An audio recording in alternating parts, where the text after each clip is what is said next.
Why do you support Duterte? Why not? Because he killed tens of thousands of people. And your basis is? His own government claims, like his own government acknowledged that they executed many people. Are you sure? Because the last time I checked, it was only 7,000. The government's record shows that it's only 7,000 across three years of his. Okay, so your counterclaim is that it's not that bad because it was only 7,000. Yeah. Sinasabi na nag-interview na galing sa Office of the President ay itong 2017 Accomplishment Report ng Office of the President, kung saan 20,322 na suspected individuals na involved sa illegal drug trade ay napaslang. 2017 Key Accomplishments Duterte Administration Year-End Report, sinulat po yan ng PCO, Presidential Communications Office. Bakit ho 20,000 ng total ng mga taong naging biktima ng tokhang? Kasi this is under the real numbers at ito ay report ng PIDEA sa topic ng fighting illegal drugs. Viral kasi ito. Legit na nag-viral siya kasi, tignan nyo ha, tignan nyo gaano karami ito. Oh, sa YouTube, sa Facebook to 322,000 views. Grabe, swerte nung nag-upload. Oo, yung kumopya at nag-upload.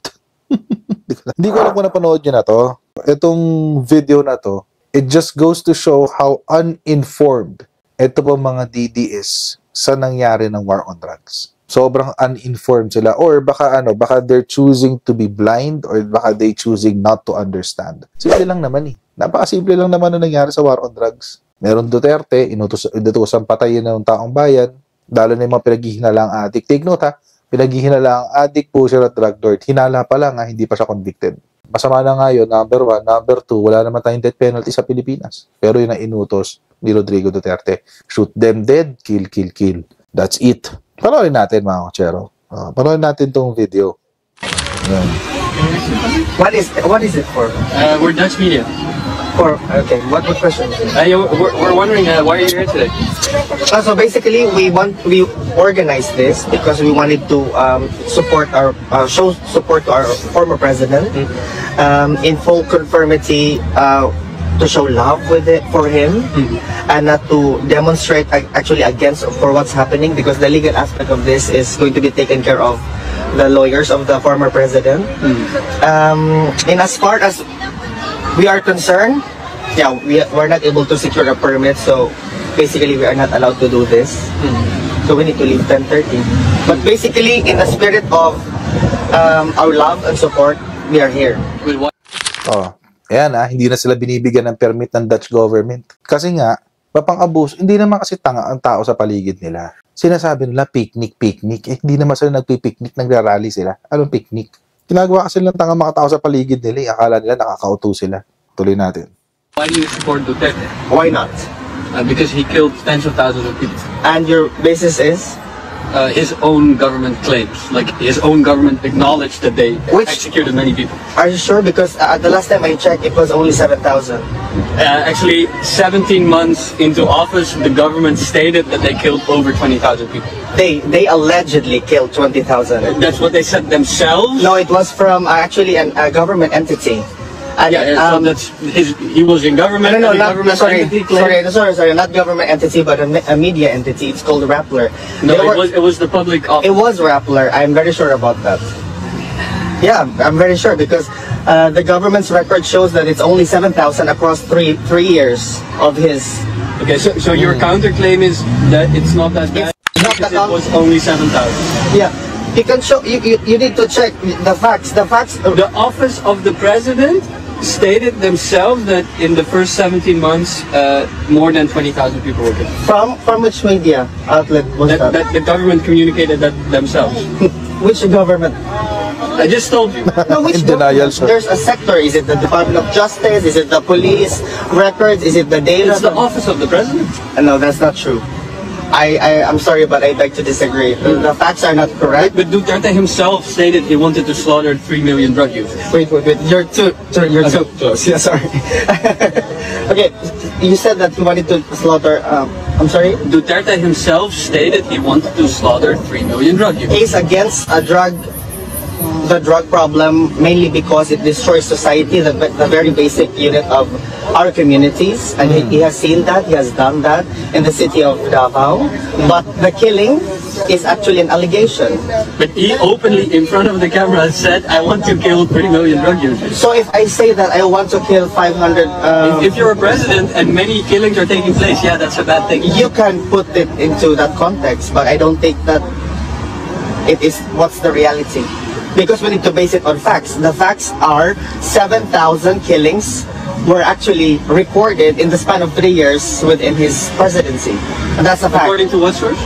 That's the fact. It's the police. according to It's what the source? police records. So Actually, the police records. yes, it's the police record itself. It's there. Where did you find that?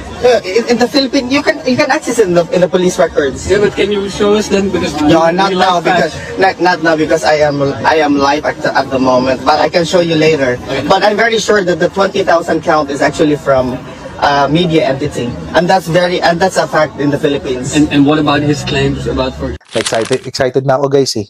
Excited na ako i-debunk siya eh. Unang-una, i-debunk natin yung sinasabi niyang 7,000. Ito kasi, kapakita ko sa inyo ha. Paulit-ulit na lang. Itong mga DDFs na to, parang mga bata. Parang mga 4-year-old, paulit-ulit. Persons who died during anti-drug operation, 6,252. Source, PIDEA. Asan ang 7,000 mo? Mali pa nga yung sinabi niya eh. Sabi niya 7,000 in the first 3 years. No. This is 6,252 from the periods of July 1, 2016 to May 31, 2022. So sa 6 na taon, nagkaroon ng mga tao na natsugi sa drug war na total ay 6,252. Yan yung sa enkwentro. Pero alam nyo mga kotse, kahit sabihin natin na 7,000 or 6,000, 6,000 pa rin yan.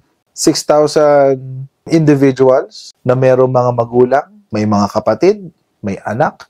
Some of them are hindi pa sigurado kung sila ba ay totoong kasama o kabilang sa illegal drug trade. Dahil maski si Rodrigo Duterte, inamin niya na hindi rin siya sure sa veracity ng drug matrix na meron siya. Those are still 6,000 people at wala ho tayong batas na nagsasabi na ang pulis ay pwedeng tsumugi kahit kailan nang walang depensa, nang walang cause. Wala ho tayong batas na nagsasabi nun. Gagamit lang ang pulis ng lethal force kapag sila ay inatake or in the act of self-defense. At dapat yung self-defense na yun ay equal ang force. So kung babarilin din sila or merong life-threatening event, doon lang pwedeng gumamit ng lethal force ang ating kapulisan. Hindi ho pwede sila basta bubunot na lang at magpapaputok. Pero i-debunk din natin yung isa. Kasi, nasabi ni Kuya, ito daw, yung 20,000 daw ay galing kay Krappler. Mali ka pa rin. Mali ka. Ang kay Krappler ay 30,000. Sobra ng 10,000. Bakit? Kasi sabi na nag-interview na galing sa Office of the President ay itong 2017 Accomplishment Report ng Office of the President, kung saan 20,322 na suspected individuals na involved sa illegal drug trade ay napaslang. 2017 Key Accomplishments Duterte Administration Year-End Report, sinulat po yan ng PCO, Presidential Communications Office. Okay, sa Tokhang, 3,967 drug personalities who tsugi in anti-drug operations, July 1, 2016 to November 27, 2017. Tapos, 16,355 cases under investigation, July 1, 2016 to September 30, 2017. Ayan. Bakit ho 20,000 ng total ng mga taong naging biktima ng Tokhang? Kasi this is under the real numbers at ito ay report ng PIDEA sa topic ng fighting illegal drugs.